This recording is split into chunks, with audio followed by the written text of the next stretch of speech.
And in some cases, if it's not built properly, gets trapped and it can't get out. So what we do is we do a visual inspection, and I'll use Dryvit as an example because that's the thing a lot of people are concerned about. Mm-hmm.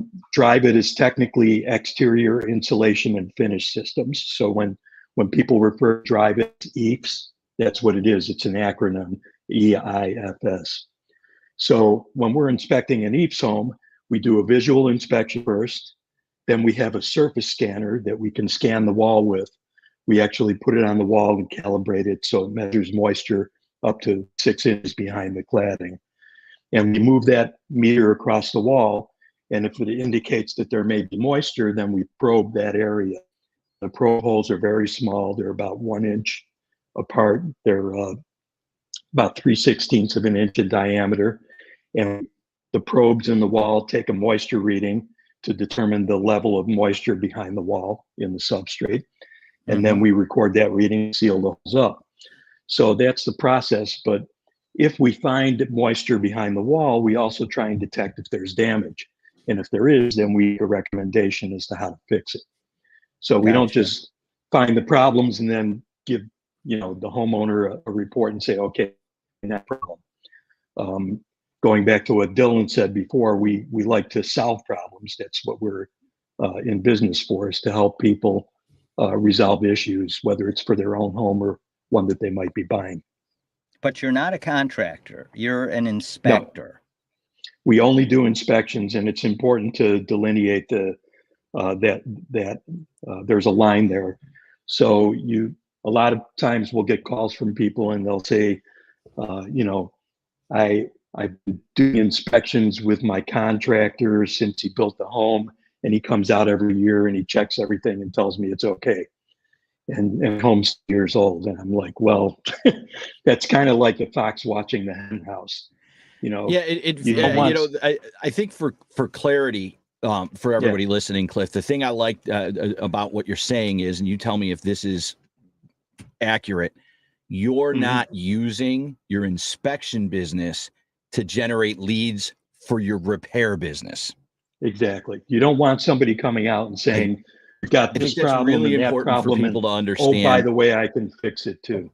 Yeah, I think that's really important for people to understand. Is as a business, the diagnosing of the problem and the solution providing for that same problem, it's probably better for you if they're separate. Yeah, and it's not always easy for people to understand. Right. Well, and we do. Yeah, you and I have had years with that, but we do provide a list of contractors, on our website, cliffkapsonconsulting.com.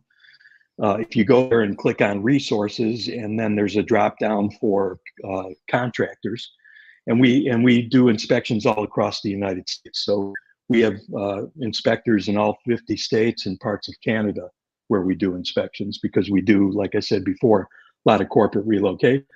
So the list of contractors there, we have no connection to them other than the fact that we know they do repairs, and we know from work that we've seen that they do good work, but we don't get any compensation. There's no connection between us and them. We just provide the names and the contact as a courtesy to our clients. I have a question. So which is good because we're on the radio, and if I don't have any questions, we're in trouble, right? Yeah. Then we're just sitting here. Yeah, we're just sitting here talking about 70s and 80s music.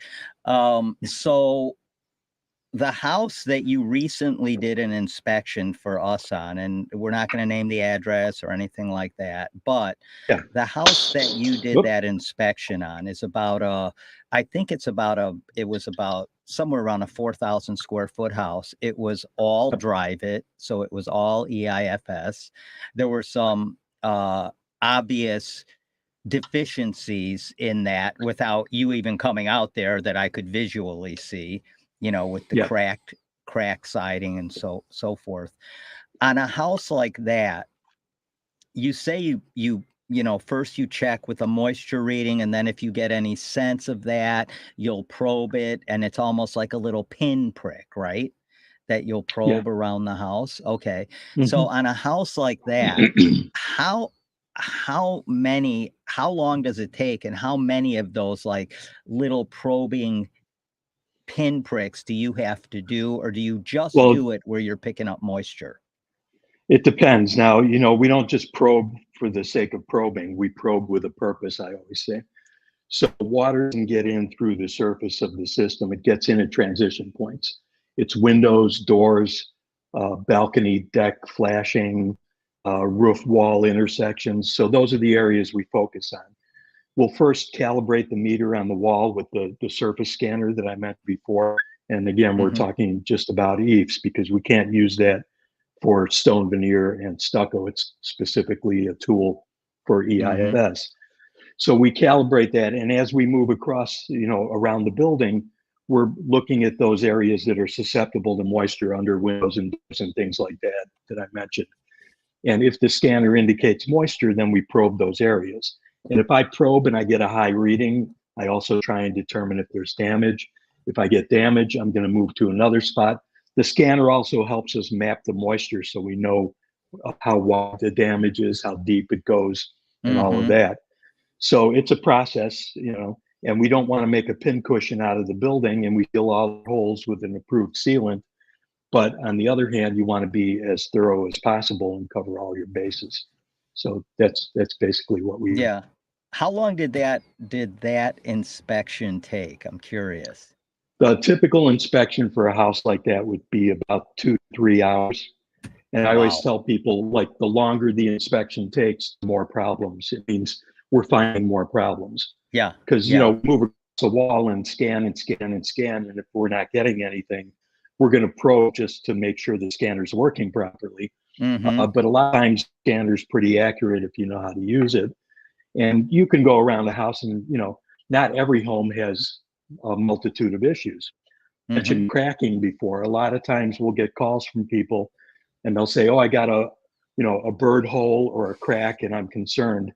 And I have to kind of talk them down off the ledge because cracking is more of an aesthetic issue. It almost never has anything to do with moisture. Oh, really? So the two are sometimes equated with each other, but they're not related. More moisture gets in at windows than through cracks. Cracks are never really big enough.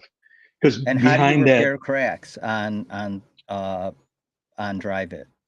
Well, with cracks, it's a little tricky. It depends where the crack is located, how visible it is, because you can do a patch and it's going to look like a patch. It's no different than if you're painting in your house. You're not just going to, you have a scratch on the wall, you're not just going to paint that one section. You have to go from corner to corner. You got to paint the entire wall. So it's the same thing when repairing stucco. Depending again on the size of the crack, you may have to refinish an entire panel, and that's where it gets more costly for that type of repair. But again, cracks are more of an aesthetic issue. If somebody's living in their home and they're not trying to sell, we'll go out and we'll do an inspection and I'll tell them, yeah, you've got this cracking, it's very minor. When the time comes to sell your house, you're probably going to want to fix it before you sell it, but you're not in danger of taking any moisture and don't worry about it for now. So there are certain things you can leave alone. And that's another important distinction I want to make is a lot of times people will say, what's the difference if you're doing an inspection for a seller versus a buyer? And there really is no difference. The results are the same because the technique that we use is the same.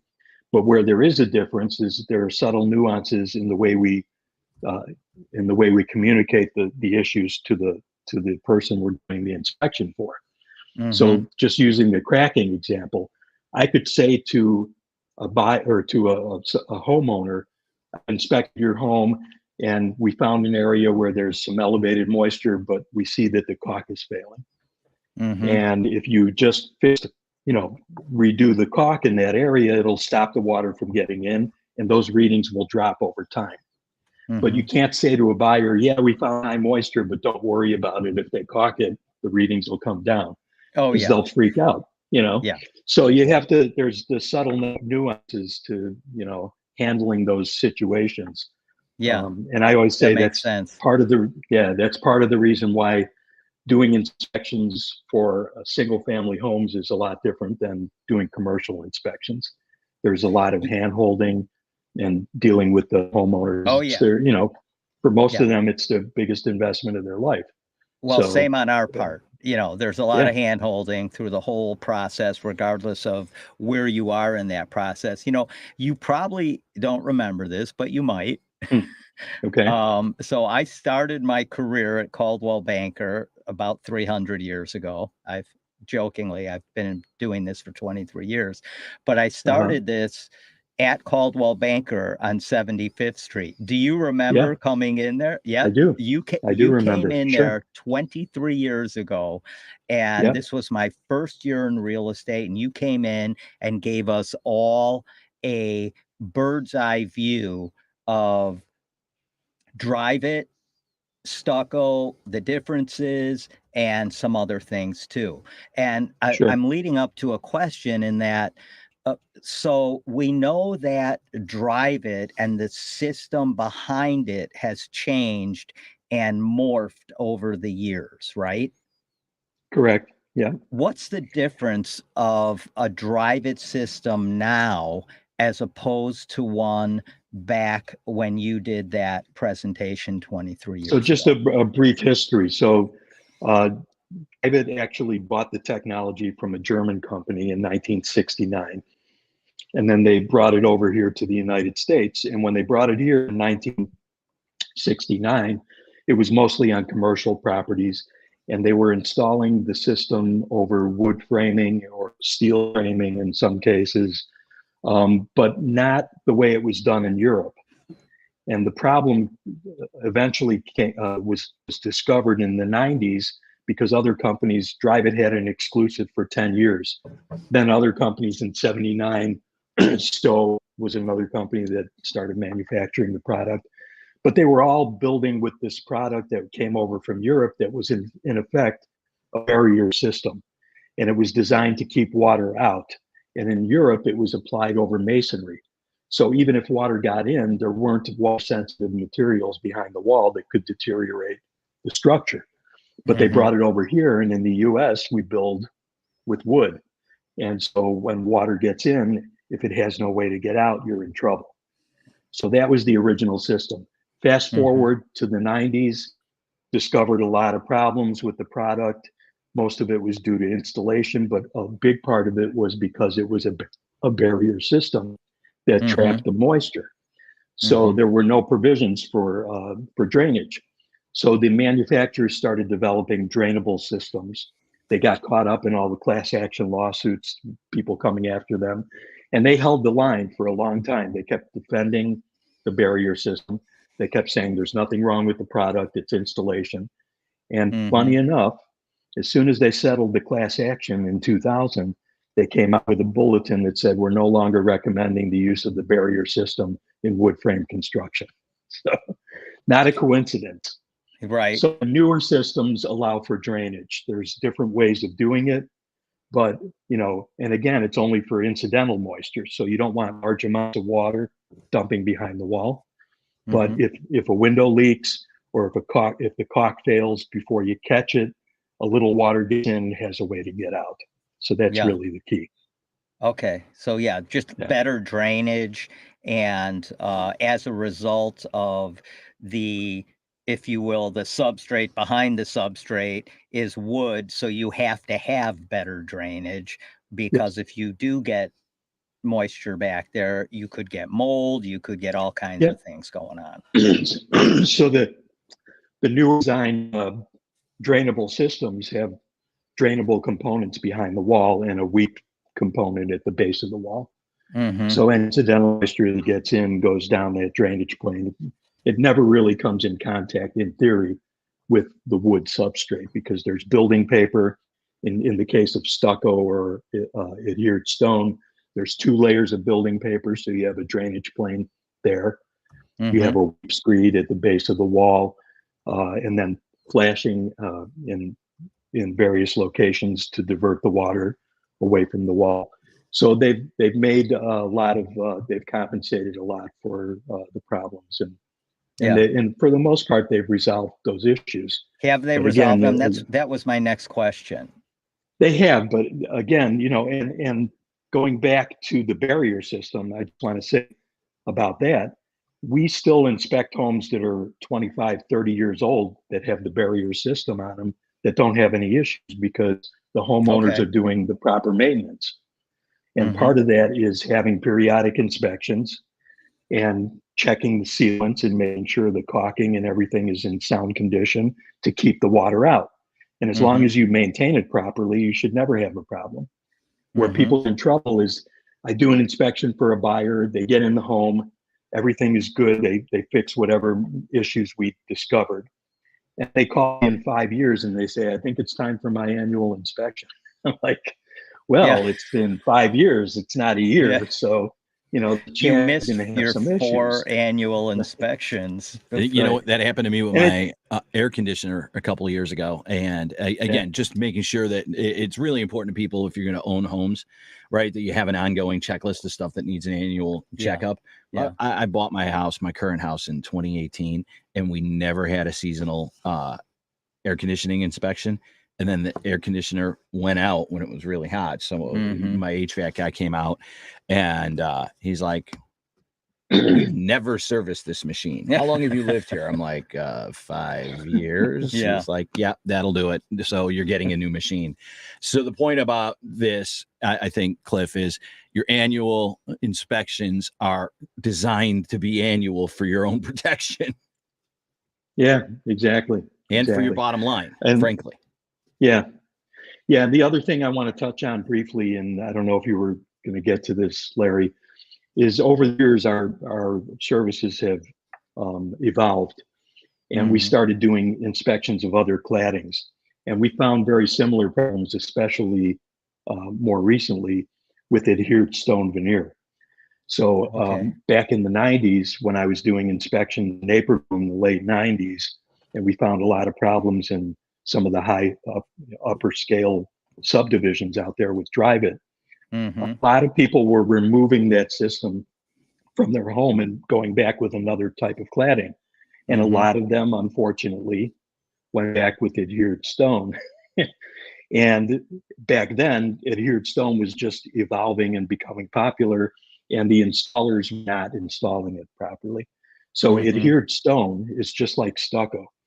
All your layers of stucco, you have your metal lath, you have Portland cement, so that we're talking hard coat stucco now, traditional stucco. So you have your metal lath that gets attached to the framing and or the sheathing. Then you have your base coat, which is a plaster material or some base coat, and that gets keyed into the metal lath. And then you have a scratch coat, and then they put a finish coat over that to make a stucco. So there's no foam like with the IFS. The difference is that with adhered stone, instead of putting the stucco, they attach the stone to it. So it's essentially all the components behind the wall are just like stucco. The only difference is the outside. It looks like stone. Interesting. It's thin, it's thin cut and it's adhered to the wall. It's not like full dimension stone, which is like brick that sits on the foundation.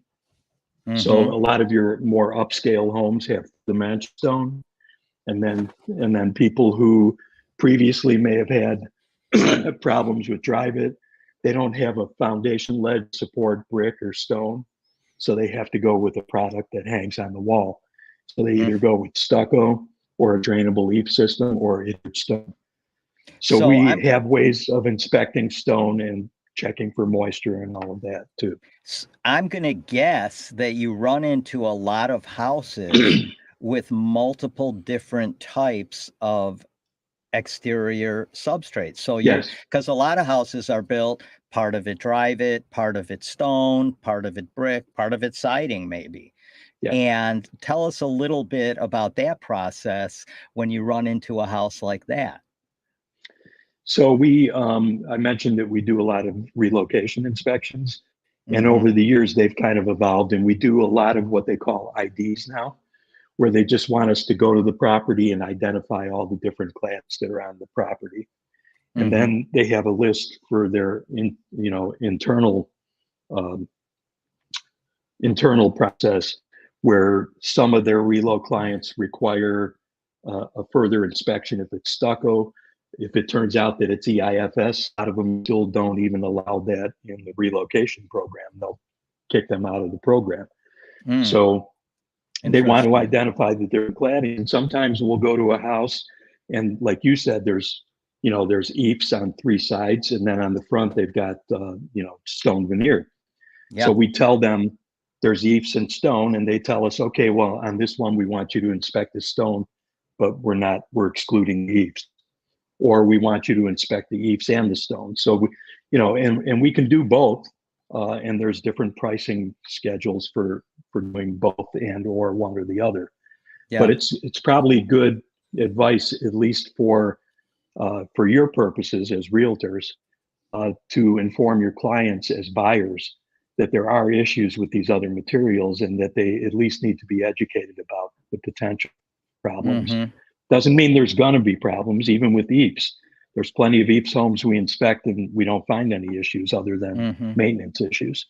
Mhm. Just because it's got it on there doesn't mean it's doomsday. It's a problem. So Yeah. yeah, but they have to inspect it because you don't know unless you inspect it. That's the Now key. you mentioned brick. Yeah. What are problems that you can get? Well, before I get into that, Yeah. someone was telling me that they had a Dryvit home that they were selling, and they had a problem with woodpeckers on the Dryvit. And I've never Yeah. heard that before. I've heard woodpeckers on, what's it called, Dylan? Cedar. The cedar, on cedar. Yeah. But I've never heard of woodpeckers being attracted because to Dryvit. yeah, they're not really attracted to it, but they get on the side of the house and they start pecking at it.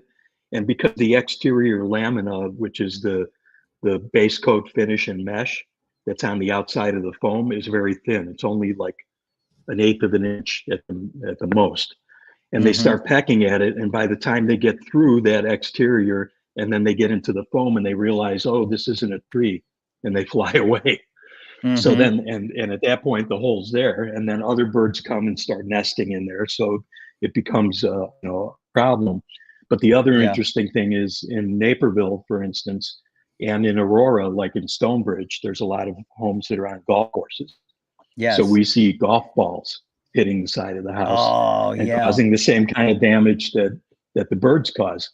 Yeah. What's interesting about that is there is a way. I'm working on a project. Actually, it's coming up in the Bahamas. I'm sorry to say I have to go there, possibly even for a month. If you need But help, they're gonna. I know Okay. Jill won't. So I'll call him. right.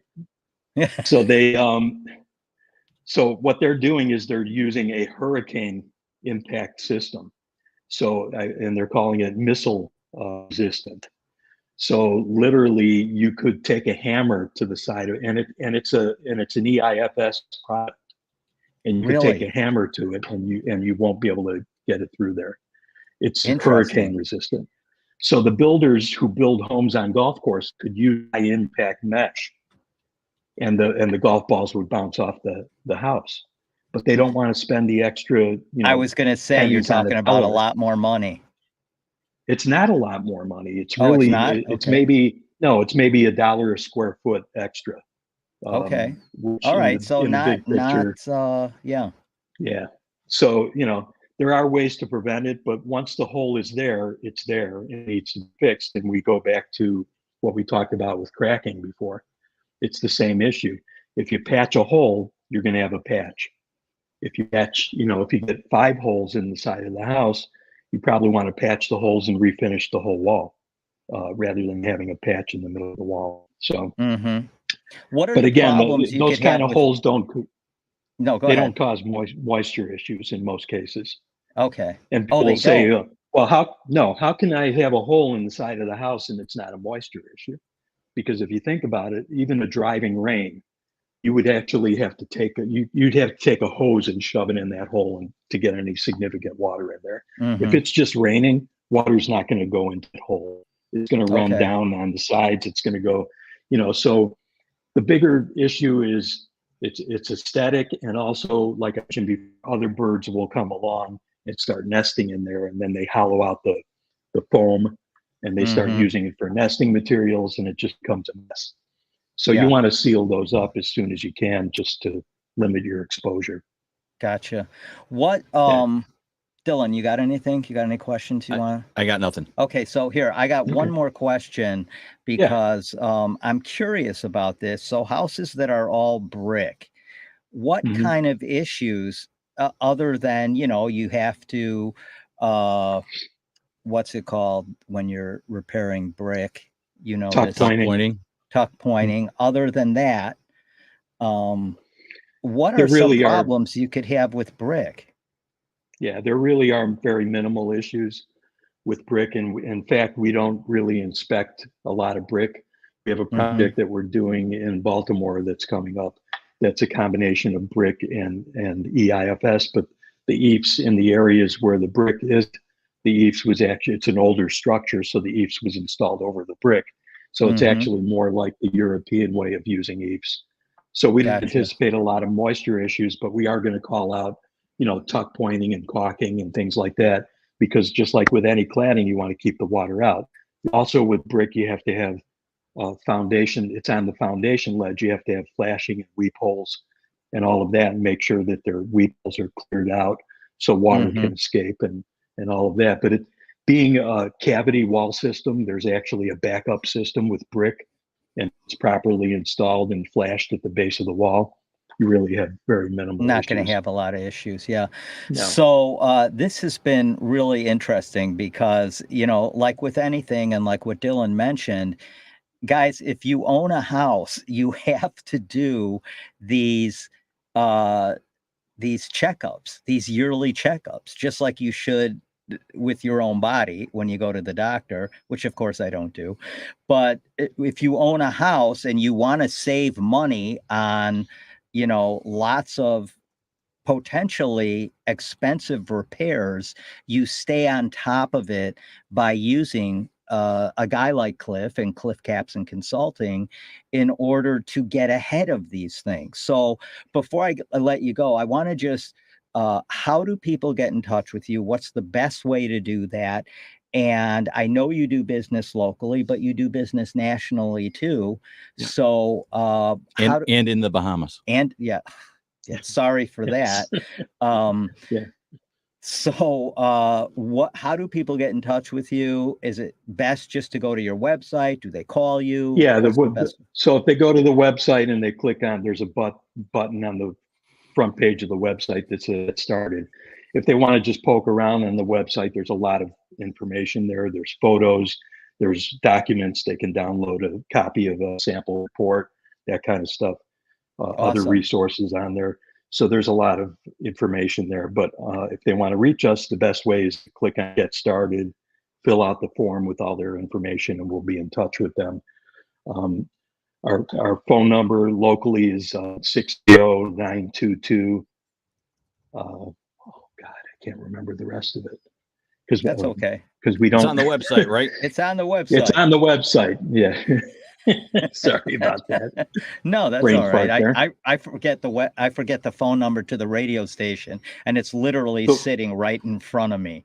So the one more thing I just want to stress to you before we go, is that from your perspective as realtors, I think it's important to inform your clients, whether it's a buyer or a seller. Obviously, inform the buyer of potential problems, but sellers need to be proactive, because I can't tell you how many times I've come across a situation where the seller decides to put their house on the market and they think somehow they're going to skate around the issue. But as soon as people start Googling, you know, Dryvit or whatever, they see information and misinformation about the problems, and they start freaking out.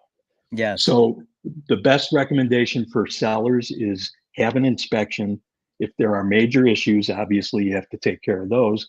If there's just minor issues, you may just want to just say, okay, we had an inspection. These are maintenance issues that the new homeowner is going to have to deal with. But really, they need to be proactive, because otherwise a buyer comes along, they want to hire their own inspector, and then they're at the mercy of that inspector. They don't know. Do a pre-sale home inspection on your Dryvit. Yeah. I mean, that bottom line is, I suggest that to a lot of sellers, just typical inspection. Do a pre-sale home inspection, and it's going to save you a lot of grief when it comes to negotiating those home inspection issues. So with that, I want to thank you for joining us. I'm Thanks for sorry the you're going to invite. be in the Bahamas shortly. Yeah, well, I hear somebody's got to do it. yeah, exactly. Nice. All Thanks the for sharing, best. Cliff. Yeah, all the best Yep. to you and your wife, Jill. And Thanks. be safe, and we'll talk to you again soon. Thanks, Larry. Thank you, Dylan. Okay. Nice to meet you. Yep, you bet. Okay, Likewise. talk to you Take soon. care. Yeah. All right, everybody. That was Dylan. Excuse me. This is Dylan. Yeah, no, that was Cliff Cliff. Kapson of Cliff Kapson Consulting, and I think he gave some good advice about getting pre-sale inspections if you have a Dryvit home or other type of cladding, exterior cladding that might need that. With all that said, we're going to take a quick break right now. We're going to come back and talk about some of the market dynamics going on out there in the real estate market. Tune in to Real Estate Radio Saturdays at 9 a.m. hosted by the real estate therapist Larry Shakman, a top producing real estate broker, author, CEO, and founder of TrustedAgentUSA.com. Top performing agents for 2% commission, saving you thousands when you sell, buy, or invest. Real Estate Radio, the ultimate real estate radio experience. Get insider tips from experts throughout the real estate industry. Streaming live on Facebook at WCPT 820. Trusted Agent USA Illinois, license number 475-145795. Welcome back to Real Estate Radio, sponsored in part by TrustedAgentUSA.com, the ultimate real estate matchmaker, saving you thousands. Now back to Larry, the real estate therapist. Hey, everybody.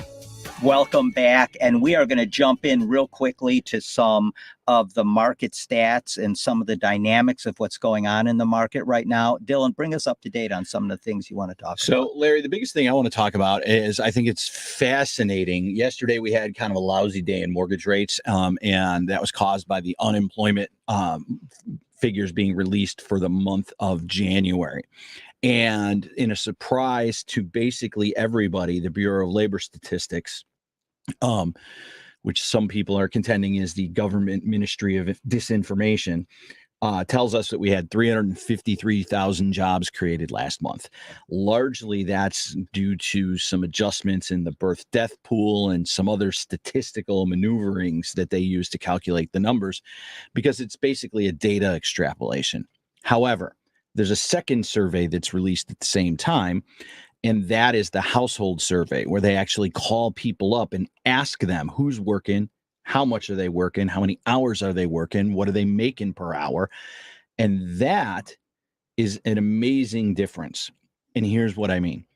We talked last month that there were 200,000 jobs. There are 353 this month. Over the course of the last year, the government has announced that there's been, in essence, 900,000 jobs, 870,000 jobs created in the economy. Mm-hmm.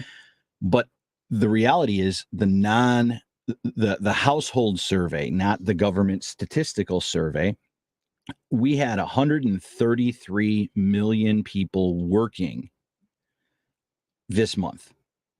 A year ago, we had 133 million people working. And actually, in the rounding, there's about 100,000 less. Mm-hmm. But they've increased the amount of jobs created in the economy has increased over 2 million. It's a BS number.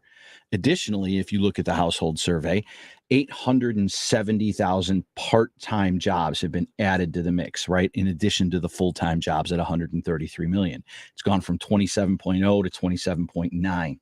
That's people side hustling Uber. That's people picking up hours because they can't get a full-time job, all sorts of other things. So the markets in a normal situation would have been absolutely devastated by the job number, meaning rates would have went from 6.6 to 7.25, like that today. The fact of the matter is there's still some trading belief in the number. We're solidly at 6.75 for most borrowers. Again, not a quote, all the disclosures. Got to get a detailed information in order to get an actual quote for you, roughly.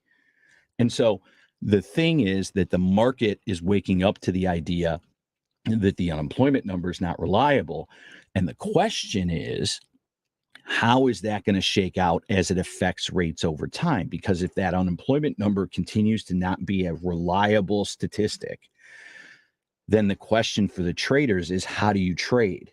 because you trade on information. Rates go up or down based on real world inflation expectations, largely caused by the PPI, the CPI, and this monthly employment report. Well, if we don't trust one set of numbers, what are we going to have? Okay. And I get all that. So how do we get numbers that we trust? I think there's one place that I think, and I was reading some buzz yesterday, that there's a lot of looking at the ADP payroll numbers. ADP, for most folks who know, is a payroll management company, right? And so they also release a report every month, and it's been wildly different every month than the monthly government numbers. But they release the numbers based on the companies that they serve in the real world, Payrolls. right? So if ADP has 60% of the payroll in the marketplace, right, and everybody else, Paychex and all the other smaller competitors, have the other 40%, well, you can turn around and extrapolate most months that if you look at the ADP number and it says 100,000 jobs and the government says 350,000 jobs, well, the number's probably the 100,000 plus another 40 or 50 for all the other companies, and not the 350 total, right? So it's going to be interesting to see how it plays out. But in the meantime, it adds confusion to the mortgage rate market, which I'm worried about. Okay, so it adds confusion to the mortgage rate market. And, the thing that is interesting to me is that the stock market is going absolutely nuts. They're over 38,000. It's crazy. And tell me what's driving that. Larry, if I knew what was driving that, I would be a trader and not a mortgage lender for a living. So I can't really tell you that. I understand that. But, again, when we take all of this into the big picture, right, pricing in the grocery stores, some other products have gone down. Staple products have gone down in price recently. In addition to that, gas prices, and I'm just playing devil's advocate here, gas prices are remaining at $3 or under in most parts of the country. Not all, but in many parts of the country. And we get these job things that may or may not be accurate. And I understand what you're saying, and I agree with what you're saying. I think where you're going, Larry, is interesting, because here's the thing I like. And consumer spending is up and consumer confidence is up. Buyer demand for housing is through the roof. If we had more houses on the market, we'd be going nuts right now.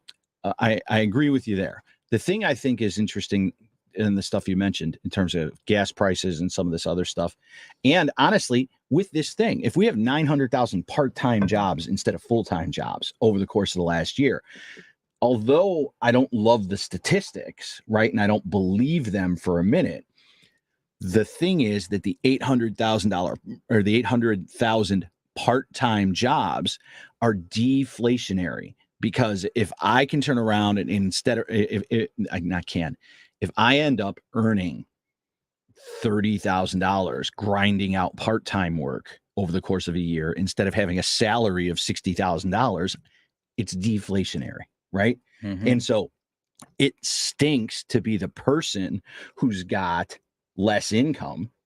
I totally get that. However, that lower income means less inflation opportunity in the economy.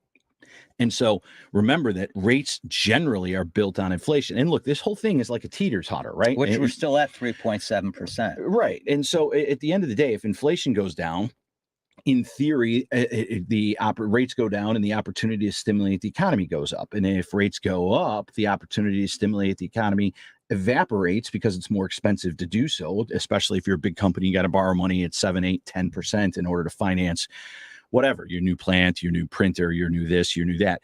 And so there's always this balancing act. And the thing that happened during the pandemic when we had 3% mortgage rates is we had people earning a lot of money and a lot of opportunity to spend it and to finance it at low rates. And the whole thing was a little bit destructive. And so we're still shaking that out over time.